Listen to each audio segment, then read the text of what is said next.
Porque contabilidade é a língua dos negócios. Os negócios falam contabilidade. Então, você aprender a ler um relatório financeiro, você realmente entender e destrinchar aquilo, você enxerga o que está acontecendo dentro daquele business. Sejam bem-vindos ao The Thiago Prado Experience. E você vai ouvir agora mais um episódio da série Imigrante Rico. Meu nome é Thiago Prado, sou brasileiro, imigrante e empreendedor nos Estados Unidos. Eu moro aqui há mais de 22 anos. Essa é nossa série Imigrante Rico, onde você vai conhecer histórias reais e fascinantes de como imigrantes brasileiros se tornaram empreendedores de sucesso na terra do Tio Sam. Se você tem o sonho de migrar para algum país e se tornar um empreendedor internacional, acompanhe a nossa série porque aqui você irá aprender muito com uma jornada cheia de desafios, erros e, claro, muito sucesso de cada um deles.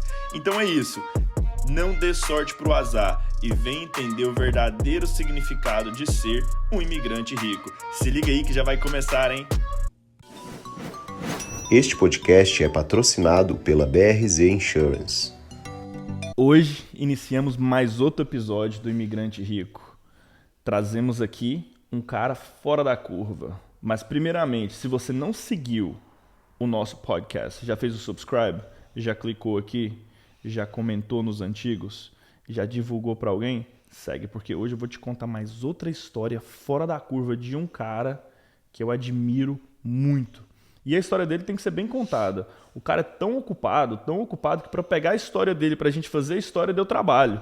Então, assim, essa história hoje vai ter história, então fica ligado aí, porque ninguém mais que o Jean Machado, um cara responsável por ajudar vários brasileiros a atingir o sonho americano, o sonho da casa própria. Por quê? O brasileiro, até no Brasil, o brasileiro busca o sonho da casa própria. E hoje o Jean está aqui comigo para contar a história da vida dele, como que ele chegou aqui, como que ele entrou nesse mercado, o que que ele faz e para onde ele está indo. Super empreendedor. Jean, cara, obrigado por tirar seu tempo de estar aqui comigo hoje. Obrigado pela oportunidade.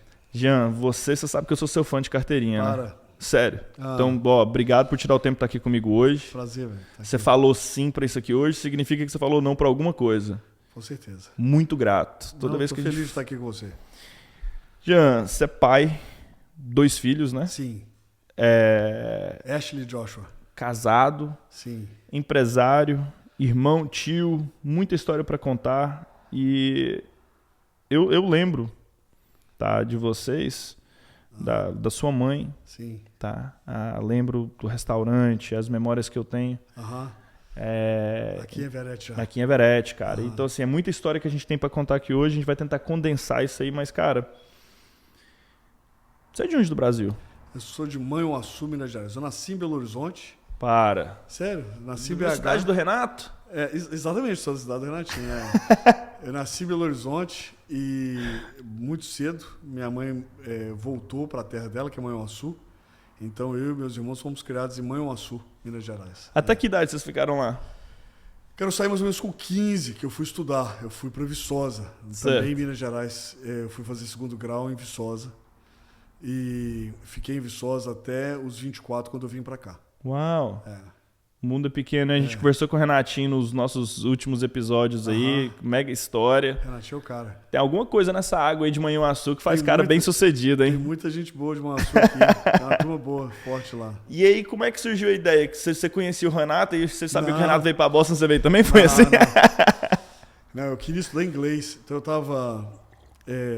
tava me formando lá no Brasil. Eu estudei economia e matemática. Uhum. E eu queria passar numa prova para um mestrado de economia. Lá no Brasil você tem que passar numa prova chamada ANPEC, Associação Nacional de Pós-Graduação em Economia. E eu queria passar por uma faculdade específica lá no Rio de Janeiro, que eu queria estudar lá. E eu precisava aprender inglês, então vendi o que eu tinha.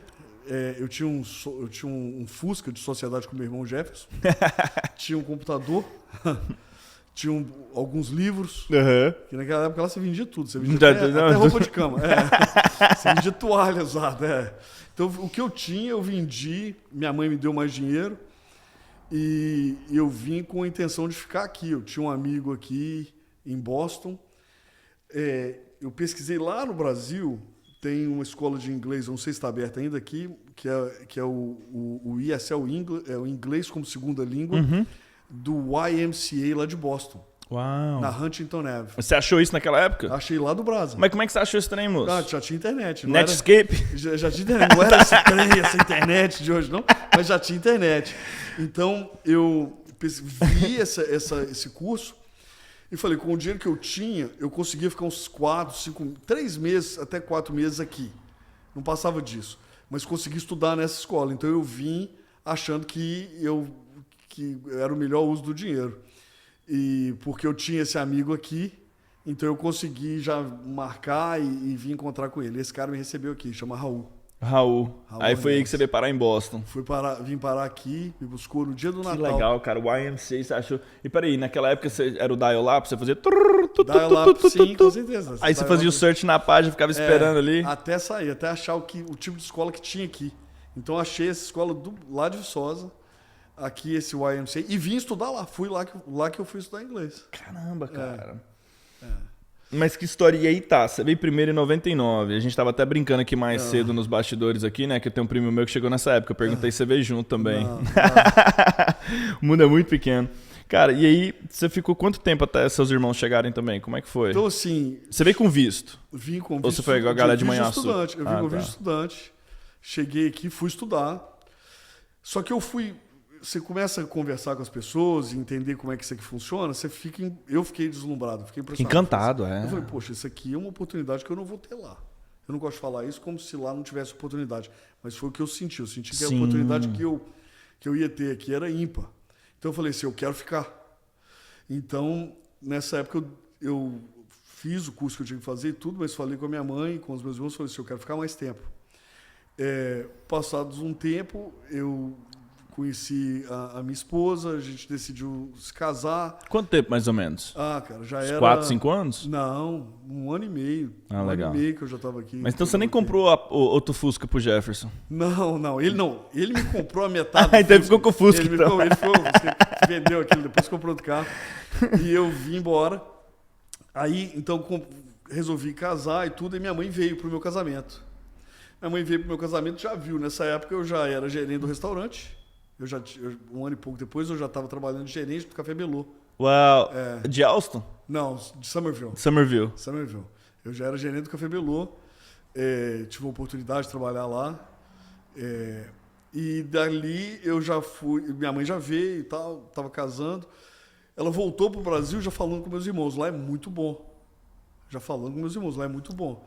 E aí, pouco tempo depois, em 2001, meus irmãos já estavam vindo. Vocês começaram aquele movimento de Manhuaçu pra cá, hein? Não, já tinha gente aqui, mas os meus irmãos já estavam vindo. Aí veio uma turma, meus 2 irmãos vieram, minha mãe veio, e todos eles já trouxeram as famílias, então eles já vieram com esposa e filhos.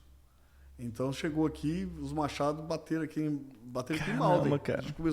A gente morou aqui em Malden. Não, eu lembro, assim, isso aí já foi 2002, 2003. Eu cheguei em 2001 também, né? Nunca esqueço porque a gente veio pra Malden. E eu não esqueço daquele frio. Que era. Rapaz. Cara, eu cheguei no dia do Natal. Sério? Eu aterrissei em Boston no dia do Natal. 25 de dezembro de 99. 24 de fevereiro de 2001. Peguei aquela nevasca. Cara, uma friagem que chega a cortar o rosto da pessoa. O frio, você vai lá fora, você não entende.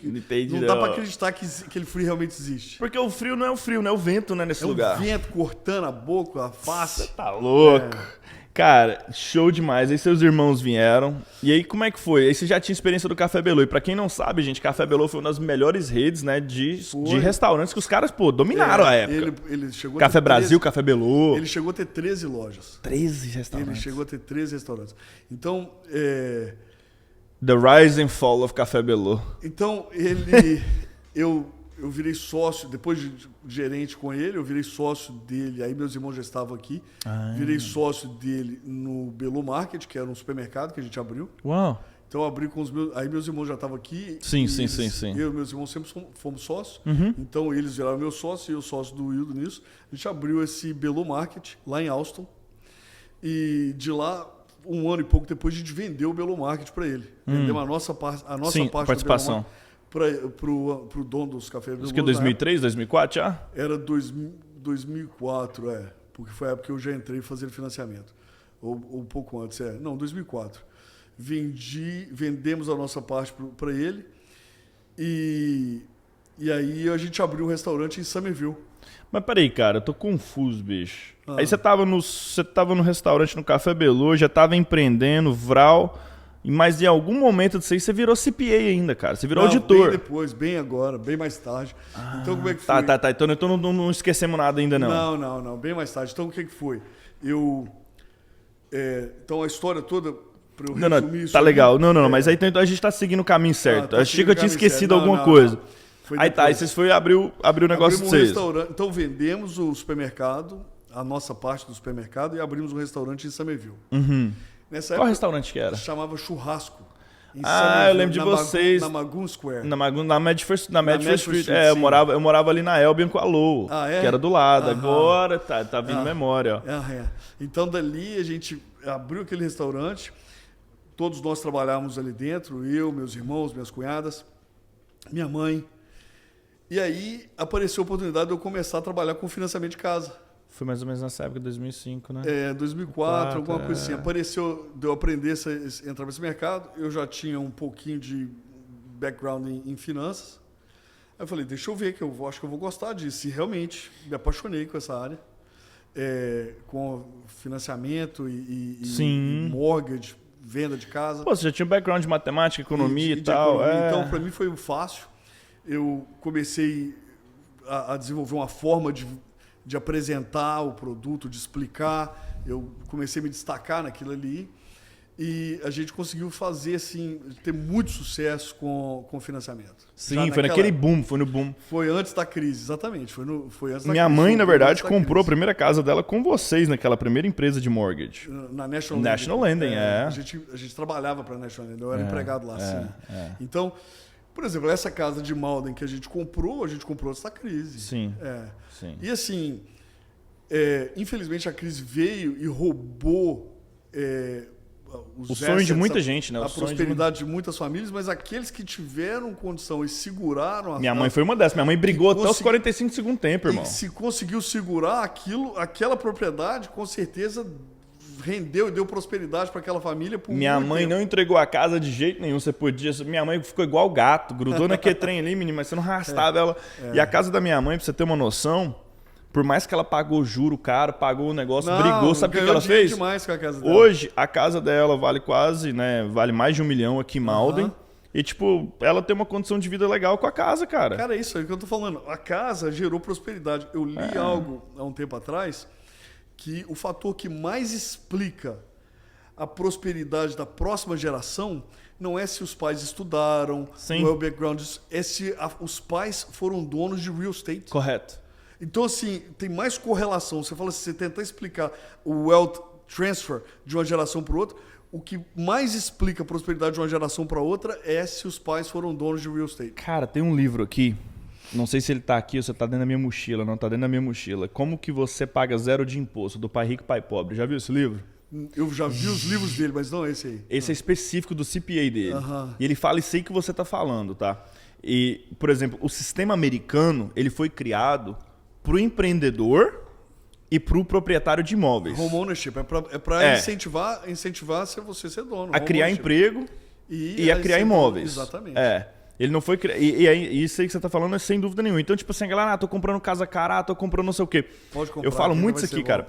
Conversei com meu padrinho recentemente sobre a questão de Lexington, Winchester. Primeiro vamos parar ali, ele tem um padrinho.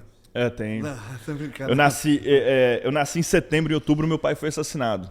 Ah, é? Cara, então, de setembro para outubro. Meu pai morreu com um acidente de carro uma semana depois que eu nasci. Uau. Pô, história parecida. Triste. Triste. Eu nunca conheci meu pai. Então, meu pai estava num bar com os amigos celebrando a compra de umas terras. Meu pai era fazendeiro, vem de família de fazenda. E em Goiás mesmo, ali perto de Goianápolis, Bolfinópolis, ali onde é a cidade do tomate. Minha família é plantador de tomate, vem dessa família de tomateiro, né? E aí meu pai veio a óbito, minha mãe tinha 16 para 17 anos de idade. Nossa, um baby. No interior, novinha. Poxa. E então assim, quando minha mãe limpava a casa, tinha um desses clientes dela que se tornou meu amigo. E eu sou o que eu sou hoje por causa desse cara. É o seu padrinho. É o meu padrinho. Ele é um hedge fund manager, cara bilionário, tipo Chuck. E... Te incentivou. Cara, foi o cara que acreditou em mim quando eu não acreditava em mim. Poxa, que legal, velho. E eu falo muito isso aí, tá? Por que o cavalo aceita puxar uma carroça? Ele não sabe a força que ele tem. Se ele soubesse, ele quebrava aquilo ali. E aí quando a mula empaca, o pessoal fala, empacou igual uma mula. Mas a mula é muito mais inteligente que um cavalo. Porque ela foi condicionada a puxar uma carroça, mas na hora que ela descobre a força dela, ela não move mais. E a gente, ser humano, é mais ou menos isso aí. A partir do momento que você descobre a força que você tem, cara, esquece. E eu não sabia. Eu literalmente achava que, vim pra cá como criança, enfim, é uma história pra outra hora. Mas foi até quando o Chuck entrou na minha vida e falou assim, cara, você não é tão burro assim não. Vamos fazer uma classe de matemática ali na Harvard Extension School? Te ajudou a começar a ver outras coisas, ter outros sonhos? Jean, eu peguei uma matéria de cola de álgebra no verão, tirei A, junto com professores de high school, e falei, cara, não é possível que o cara talvez... Eu questionava ainda, né? Talvez tá certo mesmo. E eu tinha parado de estudar na 7ª série. Então eu vim pra cá e tal, naquela época. Então, Engraçado que parece que às vezes você só precisa de uma pessoa acreditar. A gente precisa do jovem, pai, tio que tá acompanhando isso aqui. Manda esse vídeo aqui hoje pra um jovem. Porque eu sou exemplo disso, cara. Uma figura masculina na minha vida transformou a minha vida. Que legal, velho. E é por isso que eu falo, tipo assim, a importância que a gente tem na vida dos jovens aí fora hoje. Porque tem muito filho de brasileiro aí que precisa de conhecer a sua história. E várias outras, caras. Em geral, a pessoa tá querendo... Que é possível, irmão. Com certeza. Você sair de Manhuaçu, igual o Renato, chegar onde vocês chegaram. Cara, por que o povo fala sair de Manhuaçu como se fosse... Não, brincando com você. Eu saí... porque o nome é engraçado. Tem uma menina que trabalha comigo que é de Manhuaçu assim, também, tá? Você sai de Manhuaçu como se fosse esse fim de mundo. É um fim de mundo, mas é o meu fim de mundo, velho. Fala com ele, velho. Não, mas é igual eu. Então, a gente é de Bolfinópolis. Saí, então, a cidade do meu pai chama Para Pedro ainda, pra você ter uma noção. É pior. Para Pedro. São Caetano. Cara, mas é show. E aí tá. Você e seus irmãos lançaram o restaurante, você caiu na indústria de mortgage. Aí comecei a trabalhar com mortgage. Então, voltando isso ali, comecei a trabalhar com financiamento. Primeiro, sim, você está começando, ninguém acredita em você, você não consegue pegar cliente, mas de repente foi um cliente, outro. Alguns que hoje são meus amigos de muitos anos, os conheci lá naquela época, fazendo financiamento. E a gente conseguiu ter bastante sucesso com aquilo, até que veio o crash. Veio 2007, 2008. E quando quebrou mesmo... Então você teve 3 anos para surfar na onda e vral. Não, mais. A onda foi quebrou. 2004 até 2008, tá. 4 anos. Então, quando quebrou, a gente estava com tudo nisso. Tudo nosso era financiamento de casa. Aí você já não estava no restaurante mais? Não, já tinha vendido restaurante. Churrasco já tinha ido já. Já estava 100% dedicado naquilo ali. A gente tinha um restaurante aqui em Everett, mas o nosso coração, nosso tempo, tudo nosso era financiamento. E quebrou. E não quebrou assim, quando o povo fala, as casas começaram a cair. Não foi isso. Os bancos fecharam. Não, fecharam a torneira, acabou. Fecharam. Então, eu trabalhava emprestando dinheiro dos bancos e os bancos fecharam. Certo. Então, tem uma história desse New Century, que eu vi essa história de volta até na faculdade, que os funcionários chegaram para trabalhar e o banco estava fechado. Sim, foi da noite pro dia o negócio. Os caras chegaram para trabalhar de manhã e estavam com o cadeado na porta. Então... Tá meio que acontecendo isso agora com alguns lenders, né? Tipo, não fechar as portas, mas tipo, tem... Essas plataformas de tecnologia, Lero tá mandando muita gente embora na área de mortgage. Você tem reparado isso aí? Cara, ainda não vi isso. Tô esperando que aconteça algo para que só os fortes fiquem de pé. Não quero mal para ninguém, mas... Consolidação. Vamos falar assim, vamos chamar de consolidação que não fica feio. Mas é o seguinte, o que eu estou esperando, o que aconteceu naquela época, quebrou, os bancos fecharam, e com isso a gente não tinha mais como ganhar dinheiro, o nosso ganha-pão acabou. Eu e os meus irmãos compramos um caminhãozinho tipo esse de remoção de junk removal. Mas não tinha Uber, não? Não tinha Uber. Nem Foodler? Não tinha nem nada. iFood? Se tivesse, eu tinha nadado de braçada no Uber, eu tinha feito uma frota. Mas não foi. Eu fui lá, não tinha nenhuma dessa tecnologia que essa tecnologia realmente revolucionou. Sim. Essa tecnologia Eu fui um dos primeiros motoristas de Uber, sabia? Cara, isso mudou o mercado. Eu tava na faculdade na época. Isso mudou o mercado. Então aqui a gente comprou um caminhãozinho de remoção de junk removal e começamos a carregar lixo, começamos a limpar, colocamos uma propaganda na internet e com aquela propaganda eu atendia o telefone pelos leads ali que vinham e respondia, marcava, fazia a agenda de junk removal e tocamos pra rua, eu e meus 2 irmãos num caminhãozinho. Qual que é o nome daquela marca de junk que tem? Tipo, We Move, I Move, ou sempre tem um negócio desse jeito, né? Junk. Tem um... que virou um chain, cara, os caras...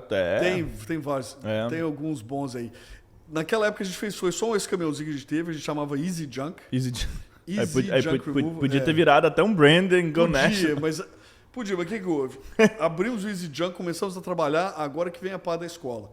Eu trabalhei com o Easy Junk, com os meus irmãos, fazendo Junk Removal 1 ano e pouco. E falei, não, eu vou voltar para a escola. Então... Foi uma das melhores épocas para voltar a estudar, né? Eu tava quebrado. E... Eu voltei a estudar em 2007. Eu tava quebrado, eu falei assim, eu vou voltar para a escola. Eu fiz... Como eu tinha estudado no Brasil, eu fiz a prova, eu tinha que fazer algumas provas. Eu fiz o TOEFL aqui, que era para mostrar proficiência em inglês. Depois eu fiz o GMAT, que era para mostrar que eu podia entrar para o Business School, escola de negócio, né? E depois... É o Enem de Business. Tipo o Enem de Business. Fiz o GMAT aqui e fui aceito aqui em 2 escolas. Fui aceito no Boston College e na Northeastern. Uau. E a Northeastern tinha... apliquei para essas 2 escolas. E a Northeastern tinha um programa de internship. O co-op que se chama, né? O co-op é porque você começa e termina com a mesma turma. Mas o programa de internship, eles te colocam nas empresas de estágio, de estagiário. O internship em português, de estagiário. De estagiário.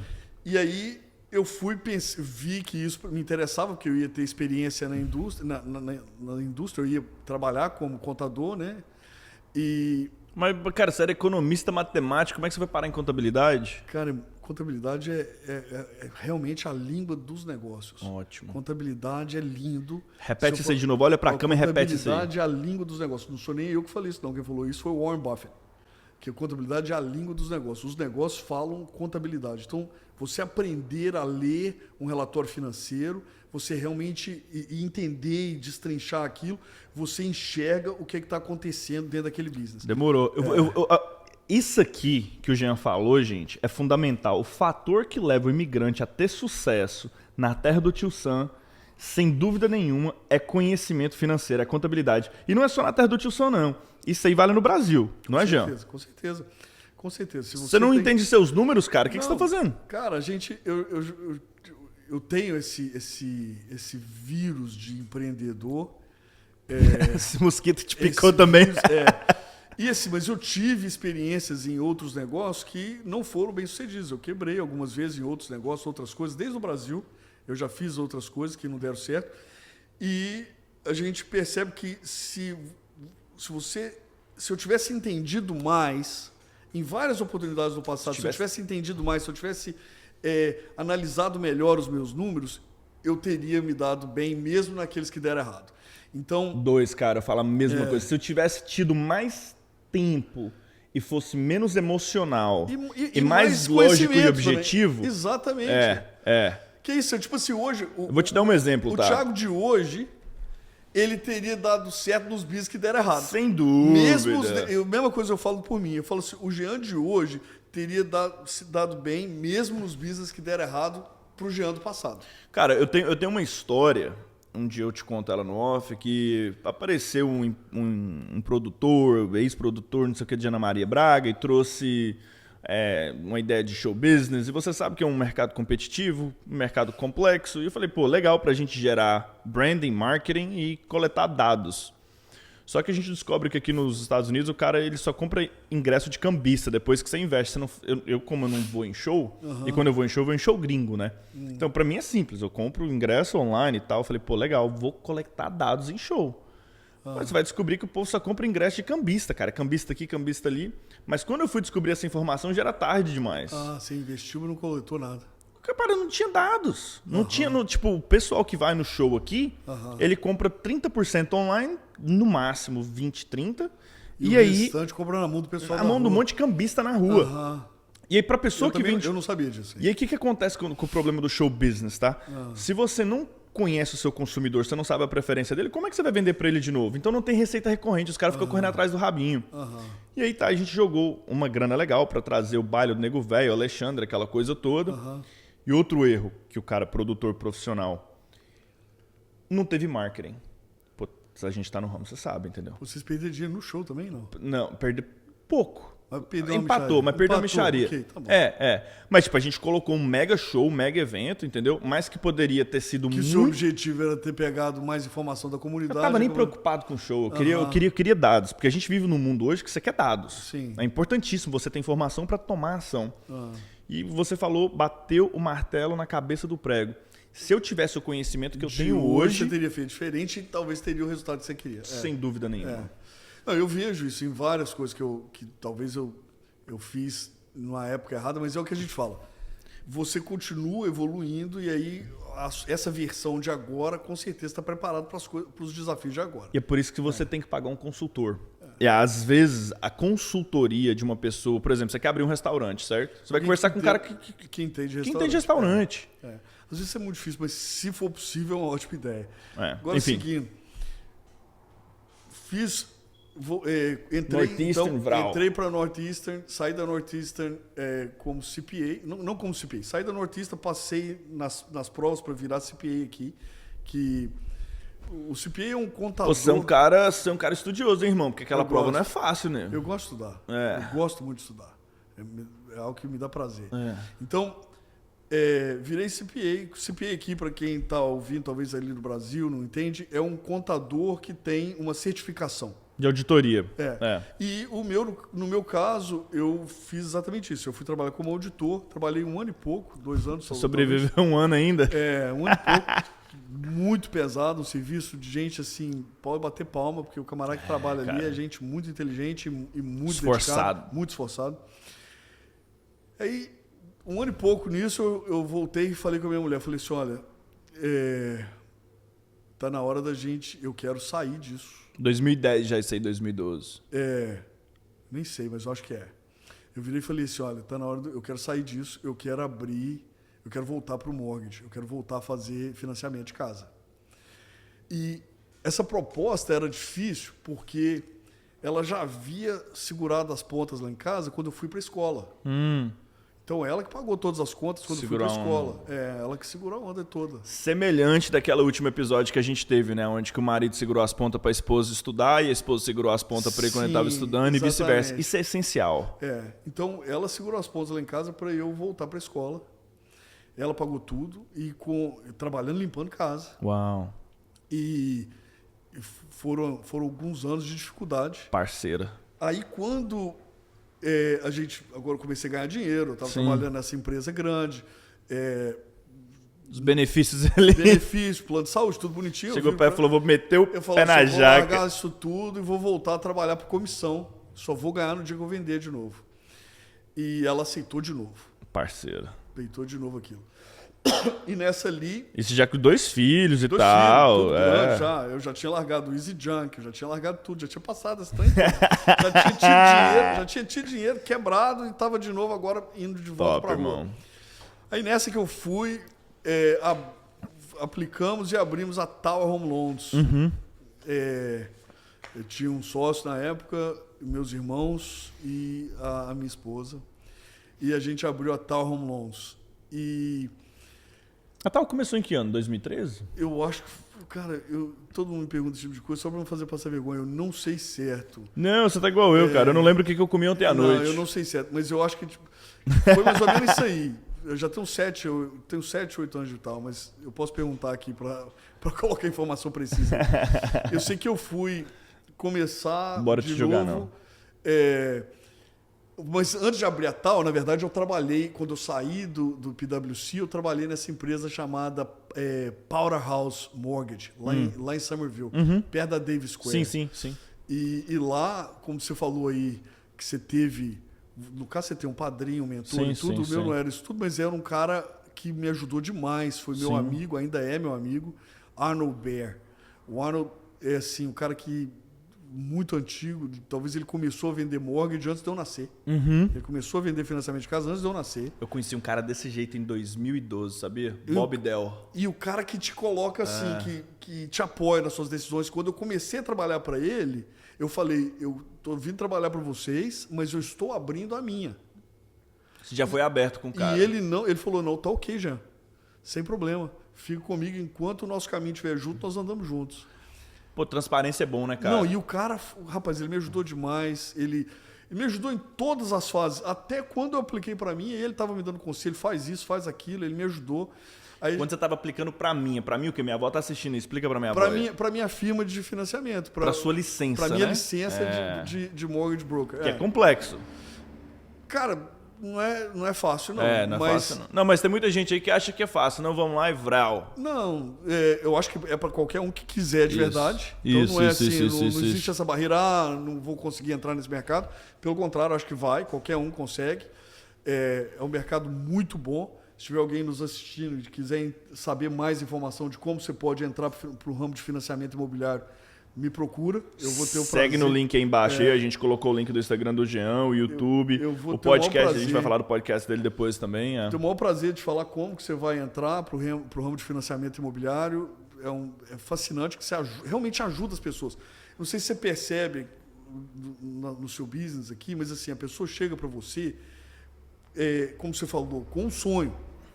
Aqui no meu caso, a pessoa chega querendo, o sonho dele é comprar a casa que ele vai morar. Qualidade de vida para os filhos, né, Jean? Exatamente. Pra família, pô. Um quintal, irmão. Fazer um investimento de verdade, prosperar. Isso tudo, quando você consegue realmente ajudar a pessoa a conquistar aquele sonho, aquilo é gratificante. Sim. Então, pra gente ali em Natal, a gente vê isso todos os dias. A gente consegue fazer diferença na vida das pessoas e pra gente isso é gratificante.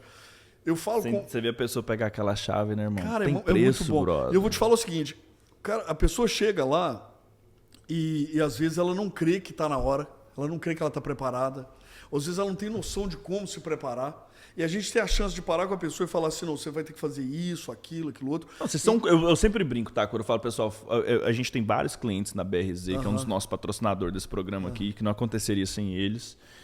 E o que a gente fala dentro da BRZ é o seguinte: você tem carteira? Tem social? Tem. Mas você tem condição? Tem, ok. Tem casa ainda? Não.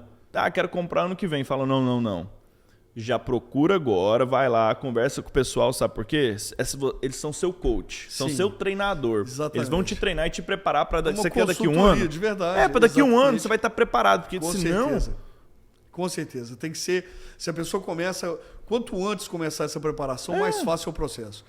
E a gente vê isso, a gente vê essas pessoas conquistando aquilo e realmente mudando o futuro financeiro da família deles. A minha primeira casa eu comprei com vocês. Que bom. Foi lá. Tinha que ser, foi né? Natal. Não, ia ser errado se não fosse. Parceiro, Cara, show demais da conta. E aí a Tower, pô, começou com você, seus irmãos, o sócio, sua esposa. Começou eu e minha esposa. O cachorro. Eu e a esposa, depois meus irmãos vieram um tempo depois. Hoje a gente tem, não sei quantos são os loan officers lá. São vários, já perdi as contas. Nós temos alguns loan officers, temos processors que são assim, fantásticas. Sim, então equipe maravilhosa. O time é muito bem treinado, a gente que sabe fazer loan. Cara, e o mais legal é que vocês são uma equipe testada, né?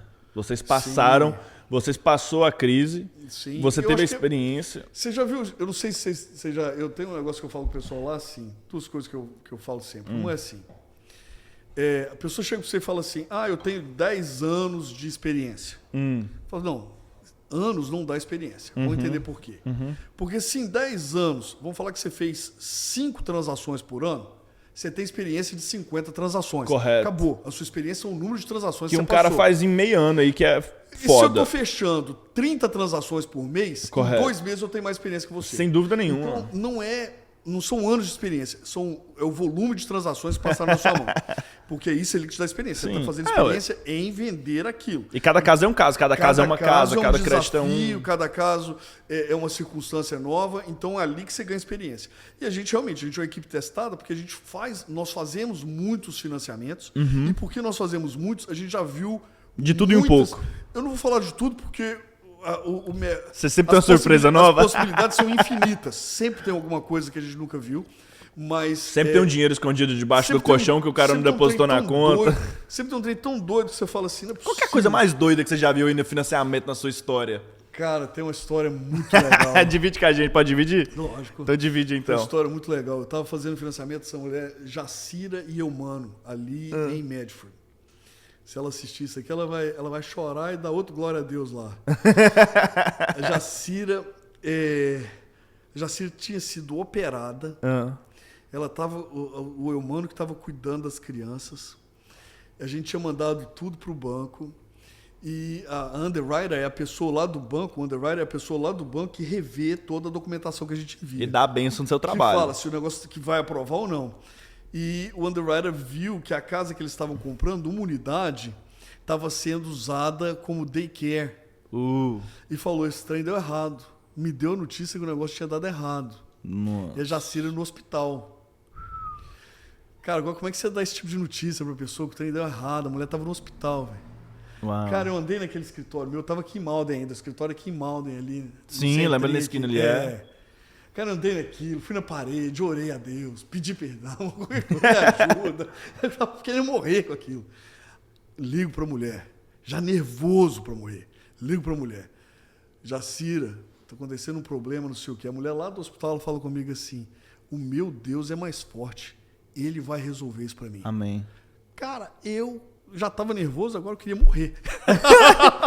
No pressure. Não, a pressão subiu. Não, eu falei assim, meu Deus do céu, minha fé é tão pequenininha. Eu falei, meu Deus, se esse trem vai dar errado. A mulher já trouxe até Deus pro meio da história.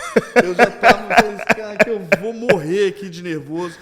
Vou lá, já fico nervoso demais, vou embora para casa e não tinha solução daquilo. Não tinha solução.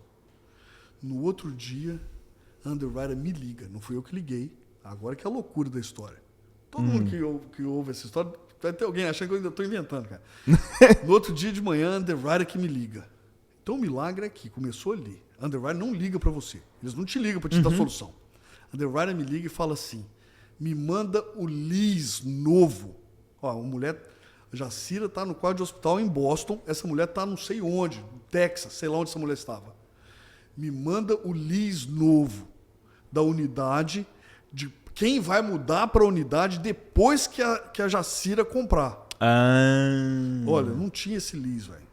Não tinha isso. A mulher me liga lá, manda um lease novo. Eles se viram lá, arrumam um inquilino para aquele trem lá. E a mulher limpa o financiamento da Jacira. E passa. Cara, era um trem impossível de acontecer. Já tinha dado errado. Tinha batido na trave, voltou e se marcou. Já tinha dado errado. E a Jacira e o Eumano entraram na casa deles. Então... Aí sua fé eu só aumentou posso... Minha fé continua fraca, mas aumentou um pouquinho. Que nem meu tio fala, como é que ficou sua conexão com Deus depois dessa? Cara, 5G, LTE? Você tem que reconhecer que existe um Deus de verdade, que cuida das pessoas e cuida de coisas que talvez você ache... A gente não consegue explicar, né, irmão? Você não consegue explicar. Então... essa é uma das histórias, você vê assim, Deus agindo e as coisas, você ficar impressionado. Sim. Eu tive algumas outras experiências assim, de você tá ali, achar que o financiamento já tinha dado errado. Teve o Leandro Luiz, você lembra do Leandro Luiz da rádio? Leandro Luiz da rádio. Sim. O Leandro Luiz da rádio. Teve algumas experiências, teve uma experiência bem legal com ele comprando a casa dele, ele comprou uma casa com a gente lá, financiando a casa que ele comprou na Flórida. Então assim, eu vou te falar, esse ramo, voltando nessa tecla, se tiver alguém aí que fala assim, eu queria trabalhar com financiamento, eu te falo o seguinte, esse ramo você tem a chance não só de ajudar as pessoas, você tem a chance de ganhar dinheiro, é um ramo que você prospera nele. Sim. Agora, o segredo aqui, e essa é a segunda coisa que eu sempre falo com o meu time, o segredo aqui pra gente é assim, eu acho que você vai concordar, porque eu creio que funciona mesmo aqui com vocês. A gente é prestador de serviço. Sim. O segredo aqui é assim, você não pode ir trabalhar para aquela pessoa pensando no dinheiro. Sim. Você tem que trabalhar para aquela pessoa pensando como que você vai ajudar aquela pessoa ali, aquela família. A atitude ela tem que ser completamente diferente. Se ela for monetária, esquece. Vai dar errado. Agora eu vou te falar por quê. Agora eu vou te contar essa teoria. Eu acho que no nosso tempo, não sei como é que a gente tem de tempo ali, mas... Não, vambora aqui, vambora. Eu creio o seguinte, eu creio que o cérebro humano consegue ler muito mais do que o nosso consciente percebe que ele está lendo. Então tem uma parte que você está lendo, que você está só percebendo aquilo no seu subconsciente. Sim. Então a gente está conversando e você está lendo várias coisas Sim. aqui do que eu estou falando, talvez com o meu body language, com o meu linguagem corporal, Correto. talvez com o meu tom de voz. Sim. Tem outras coisas acontecendo Vários outros que você está fatores. lendo ali que você não percebe que você está lendo. A energia que você está passando. Certas pessoas vão falar que isso é um sexto sentido, outras pessoas vão falar isso. Eu creio que é só a capacidade do cérebro humano de ler mais do que o consciente percebe. Vou te passar um livro depois para isso, então. Manda, por favor. Então, o que eu creio disso? Se você começa a trabalhar com um cliente e você realmente quer ajudá-lo, se no seu coração... É intrínseco. Você realmente quer. Em Você português não é tá fingindo. intrínseco, né? Intrínseco. Exatamente. Você não está fingindo, você não está... Altruísta. Você realmente quer ajudá-lo. Você não está preocupado se vai ganhar 1.000 ou 10.000, você está querendo ajudar aquela pessoa. Aquela pessoa lê isso em você. Sim. Então, isso você não consegue fingir. Então, o que eu falo com o povo que trabalha comigo, então essa é a atitude que a gente tenta levar para a mesa, é assim. Se eu vou escrever, vamos supor, eu tenho uma lista de clientes que eu estou trabalhando agora. A gente chama o pipeline. Eu não tenho valor naquela lista. Eu só tenho o nome do cliente. Porque não faz diferença se o cara está comprando um apartamento de $80 mil ou está comprando uma casa de $800 mil para mim. Não. Eu vou ajudá-lo do mesmo jeito. Eu vou me dedicar da mesma maneira, Sim. independente do dia que a gente vai ganhar naquela comissão. A gente quer simplesmente ajudar aquele cliente.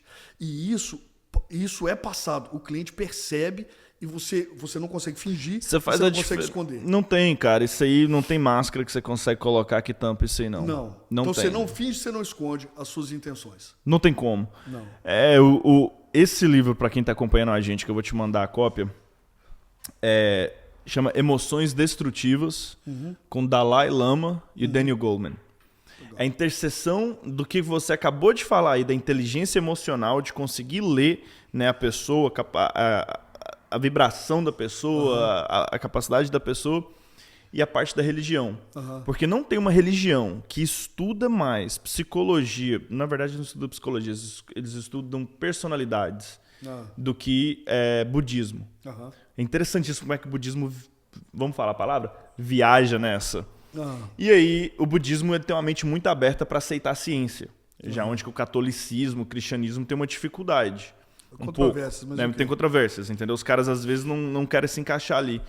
O Dalai Lama, junto com o Daniel Goleman, fez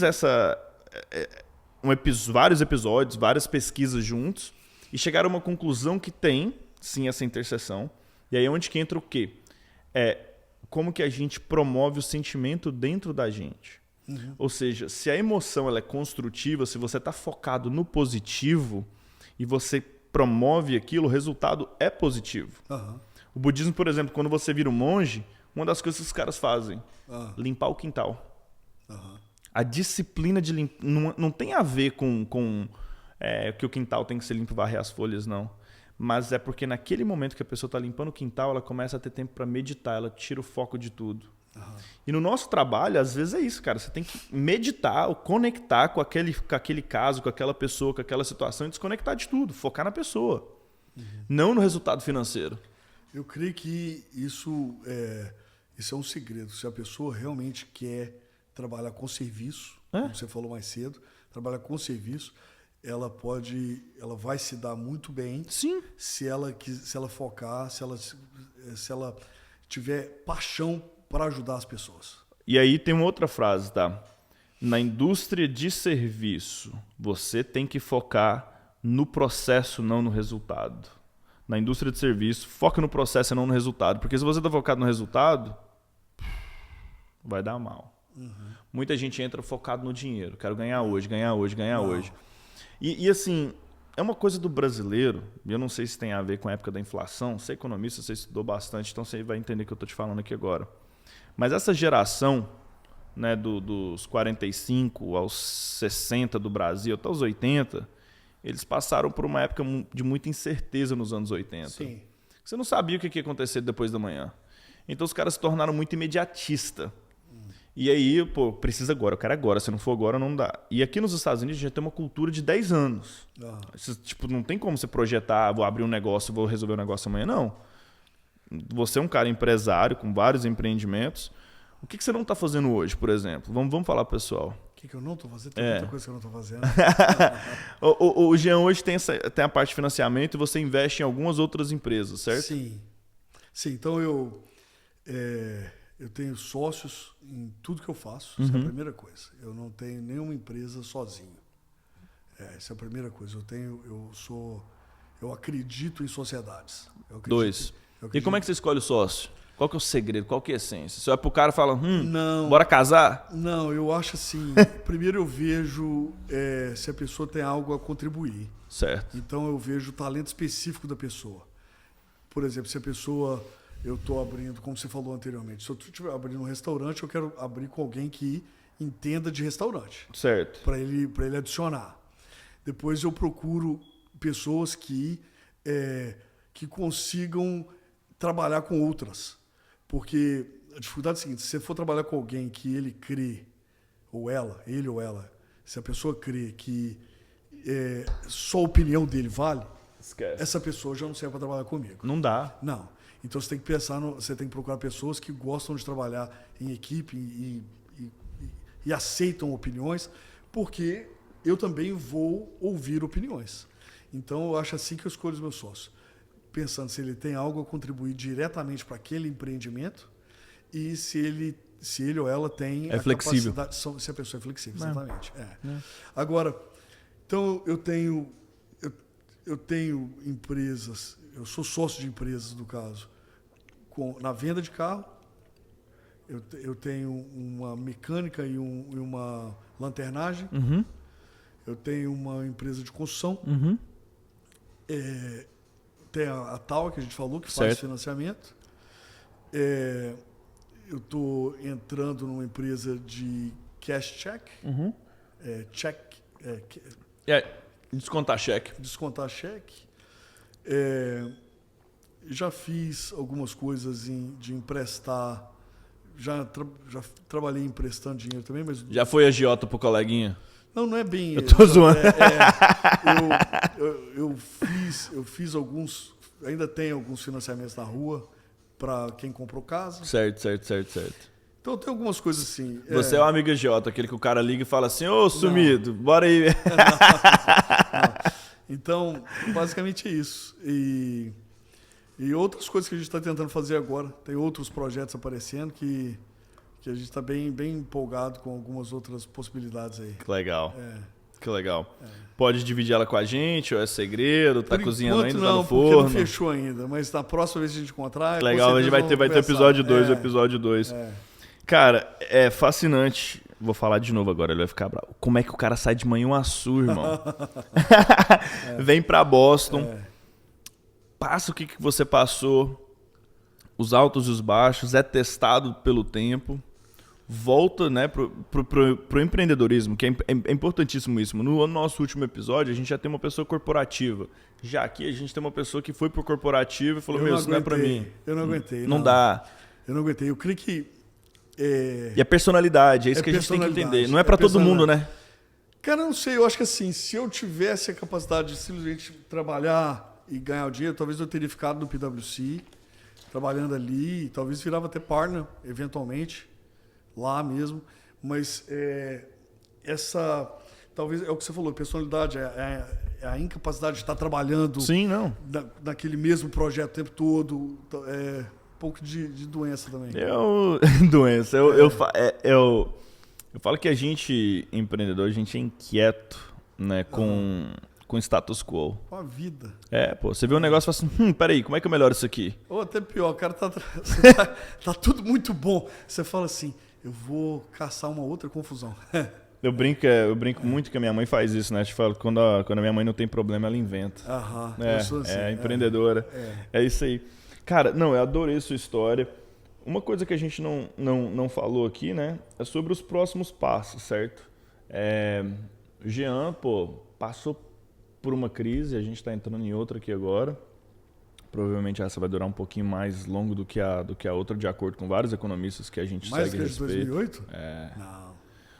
Que o pessoal fala, qual que é a sua visão para o mercado imobiliário? O que você está vendo? Cara, para eu onde acho que vai? assim, vou deixar um record aqui então. On record. Vou deixar um record. Não corta não, hein? Que aí vocês vão me testar depois. Eu creio o seguinte, primeiro que eu não creio que as casas vão cair. Não, sim. Eu não creio que vai ter queda de preço de casa. As pessoas não... São poucas as pessoas que estão precisando vender.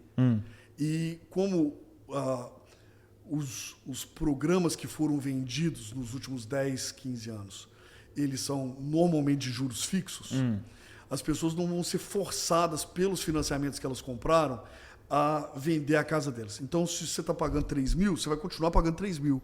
Se está pagando 1.500, você vai continuar pagando 1.500. Então, o seu financiamento não vai te forçar, porque ele não vai virar de 1.500 para 6 mil. Certo. Eles não vão te forçar a vender. Não vai ter o adjustable rate, não Exato, vai ter variável. Como o juro variável. O juro não é variável, eles são fixos. Na maioria dos programas que estão na rua hoje, dos empréstimos foram feitos. Sim. E ninguém vai ser forçado a vender. A outra coisa é a seguinte, existe uma carência de imóveis grande demais. Sim. Então são muitas pessoas entrando para o mercado para comprar e muito pouca casa para vender. Então o que vai acontecer agora, o que aconteceu já, então já aconteceu. E a vantagem é que não aconteceu para você e para mim, aconteceu para o mercado inteiro. Certo. Todo mundo ficou um pouquinho mais pobre na hora de comprar.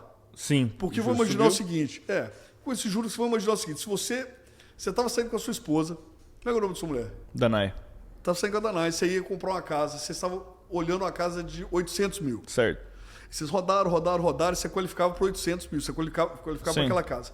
E de repente veio esse aumento dos juros. Certo. Agora, com esse aumento dos juros, se a sua renda não mudou, tá tudo continuando a mesma coisa, agora você qualifica para uma casa de 700 mil. Vral. O problema é o seguinte, você talvez, eu vou falar isso, alguém vai falar que eu sou sexista, mas vai lá. Você talvez aceita isso, porque você fez a conta, você entendeu. Mas você vai explicar para a Danai como. Não, ela não vai aceitar a casa de 700. Você já mostrou de 800 para sua mulher. Tenta agora vai vender. Vai ter que arrumar o 100. Não, tenta vender isso para ela. A ideia é que ela vai comprar uma casa mais barata agora. Ela já viu a outra Vou mudar ela para Springfield, lá para a terra dos Simpsons. Ela não quer, ela não quer. Então, naquela briga que vocês vão rodar, esse período de ajuste do mercado... Isso vai dar divórcio, hein? Talvez, tomara que não. Mas, então, esse período de ajuste do mercado é o que a gente está vivendo agora. Então, vai reduzir o número de transações, porque as pessoas ainda não ajustaram a realidade nova. Então, esse é o primeiro período. O primeiro impacto é o quê? As pessoas não vão se qualificar mais para as casas que eles qualificavam antes. Sim. Então, vai haver um período que as pessoas vão parar. Nós vamos comprar, não vamos. O cara que estava vendendo a casa dele, ele que estava conseguindo vender uma casa com uma semana, agora a casa vai assentar 20 dias, 30 dias no mercado. Talvez o cara que ia ter uma briga para aquela casa, você colocou a casa para vender a 700. Várias ofertas. Com várias ofertas, você colocou ela para vender a 700 e você estava aceitando a oferta de 780, talvez agora você vai vender ela a 710. Então, o mercado vai esfriar por causa desse ajuste, porque as pessoas agora, o poder de compra das pessoas caiu por causa do aumento dos juros. Mas depois desse ajuste, as coisas normalizam. Correto. Você volta a comprar a casa... A gente chama de reversão para a média, você lembra disso? Reversão para a média. Porque hoje a gente está fora da média. Você ajusta as expectativas. O que vai acontecer agora? Sua esposa vai aceitar a casa de 700, porque ela vai refletir, vai falar, é muito melhor a gente pagar um juro mais caro e pagar um mortgage um pouquinho mais caro, entrar nessa casa um pouquinho não tão boa quanto a que eu queria anteriormente, do que continuar pagando aluguel. Eu vou te falar por que eu concordo contigo. Porque é o seguinte, na minha visão, tá? O juro mais caro você sempre pode... refinanciar. Agora, uma casa cara, você está casado com ela. Você está casado com ela, você tem que vender. Eu sempre questionei isso. É melhor você comprar uma casa cara com um juro barato ou uma casa com preço médio com um juro caro? Cara, eu acho que é o seguinte, aqui em Boston, então...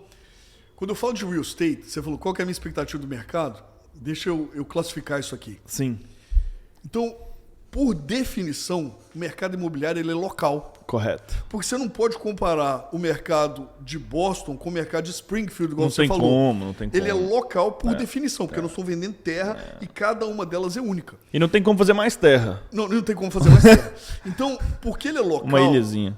Porque ele é local, o que a gente tem que fazer? A gente tem que entender que quando eu falo de o que vai acontecer com o mercado, eu estou falando com o mercado aqui. Baseado no seu conhecimento, geograficamente falando, dentro da 95 ainda, para ser específico. Porque se você for 4,95 é outra coisa. Isso talvez já está mudando.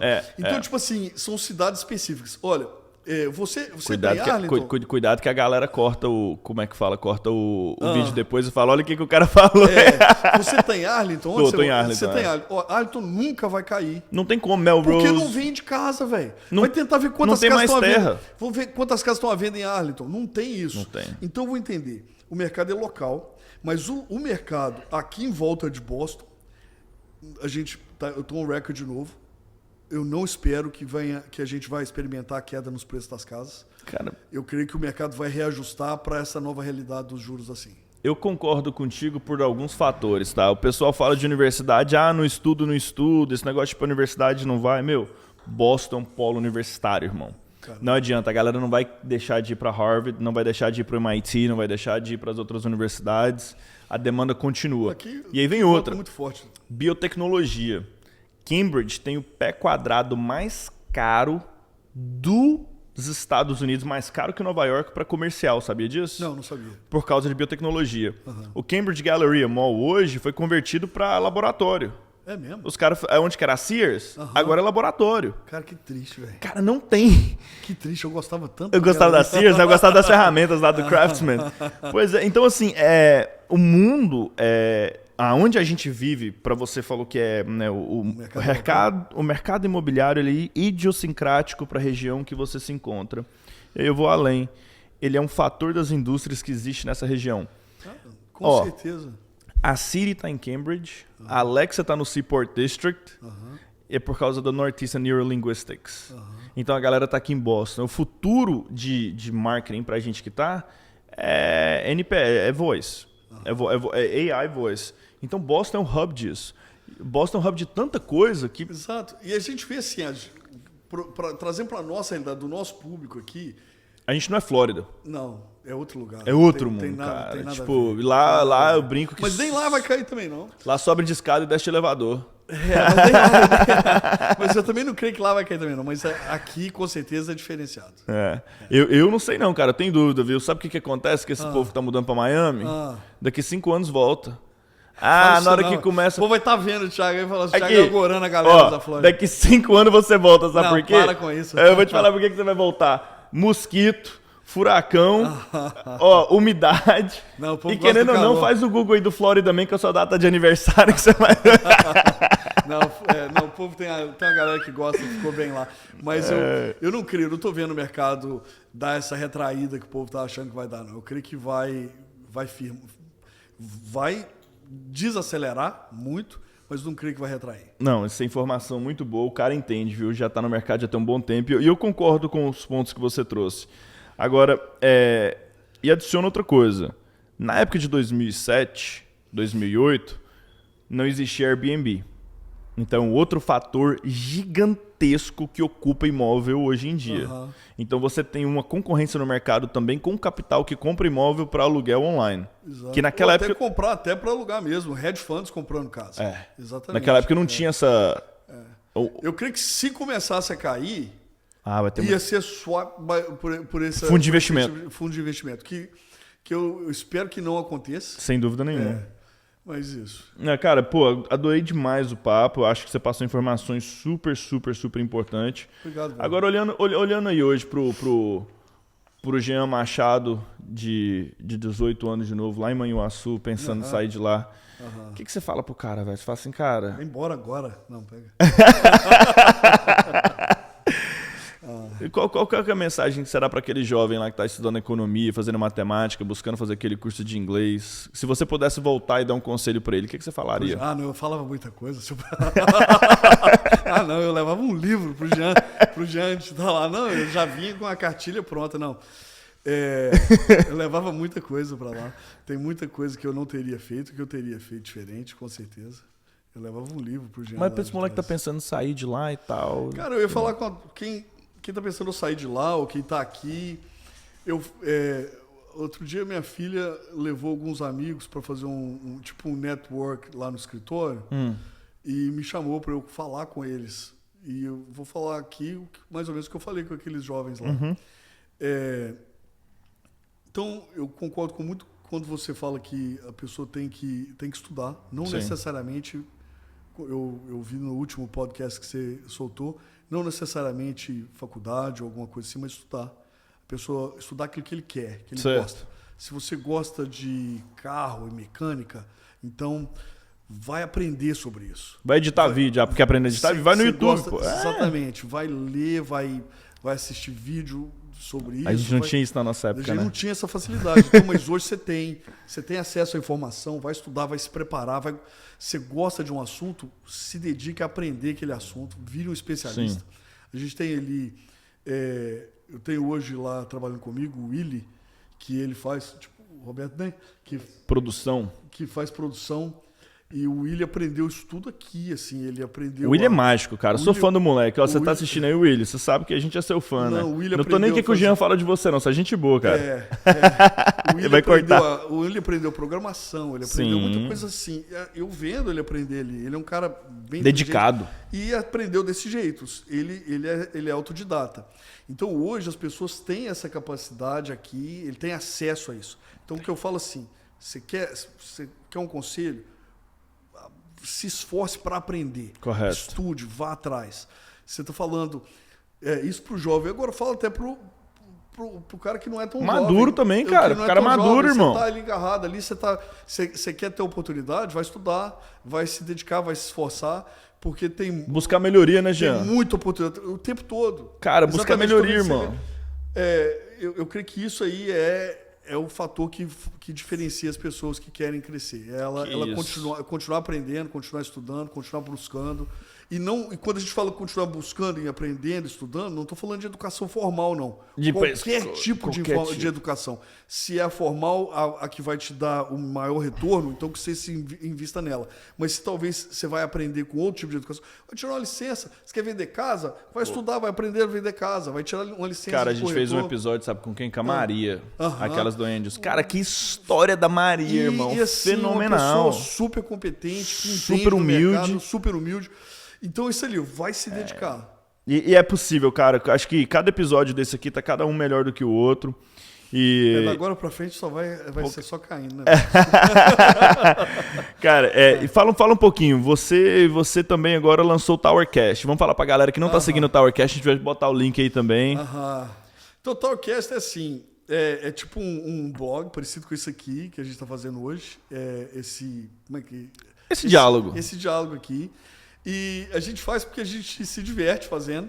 Então, a primeira coisa, a gente gosta daquela conversa ali.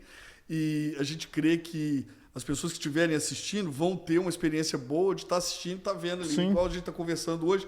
Vamos supor, se você estiver lá conosco. Sim. Nós vamos estar falando, lá tem mais gente na mesa, a gente faz mais aberto, piada. Vários ganchos. E o nosso formato lá é só assim, a gente está conversando. Um diálogo mesmo. Descontraída e falar, vamos supor, Thiago, o que você está achando? você que é especialista hoje, na minha opinião, você é especialista em marketing. Sim. Você é especialista em enxergar tendências do mercado. Aí eu ia te perguntar, o que você está vendo hoje? Se eu tivesse hoje começando esse outro business aqui, como é que você vê que eu posso approach o meu público? Sim. Então a gente vai estar conversando de assuntos que são pertinentes, que eu vou estar tentando pegar a sua especialidade, mas a gente vai estar falando também de uma forma que você acha dessa política que está acontecendo agora, o que você acha... Descontraído. Exatamente. Então o Towercast é só uma conversa. Isso é perigoso, viu? Isso é perigoso. Porque a gente não tá nem aí. O cara isso é bem Joe Rogan mesmo. O cara tá... Me solta no negócio desse, dá ruim. Eu participo da rádio segunda e quarta, né? E não tem hora. Eu tô na rádio de manhã com o pastor na nossa rádio, então, faço o programa ao vivo e tem hora que, é uma coisa que às vezes eu tenho que dar aquela respirada, porque, tem uns caras da direita extrema, tem uns caras mais centristas, e você tem sua opinião pessoal, fala, isso aqui tá gravado, hein? Eu falo geral, tô nem não. Não tem papo, não. Cara, adorei isso aqui. E assim, galera, eu vou colocar o link pra vocês aí do Towercast. Segue os caras, comenta também, curte. E olha, a gente vive de feedback. O que você viu, fala pra mim o que você gostou, o que você não gostou. Comenta no dele, segue o dele. Se você achou algo que você realmente gostou, não custa nada. Divide. Divide no seu feed, manda pra alguém pelo WhatsApp. Por quê? A gente depende do seu feedback, da sua interatividade e literalmente do seu engajamento. Eu espero que você gostou desse episódio. O Jean tem uma história fenomenal. Tenho certeza que você vai inspirar vários jovens aí que têm interesse de trabalhar nesse ramo imobiliário, têm interesse de entrar no mercado financeiro. E você é um ótimo exemplo que nunca é tarde para voltar a fazer o seu mestrado, pegar a sua licença. Jean, cara, obrigado pela oportunidade, foi bom, irmão. Foi bem legal. Foi foda, velho. Gostei muito. Obrigado mesmo. Valeu Obrigado mesmo. por tudo, valeu, meu irmão. E abraço pra família lá. Sim, mesmo pra vocês. Obrigado lá. por eles terem dividido o tempo aí com a gente. Com certeza. Obrigado a todos. Valeu. Obrigado, irmão. Curte aí, divide, segue, porque o cara é foda. Valeu. This is the Thiago Prado Experience.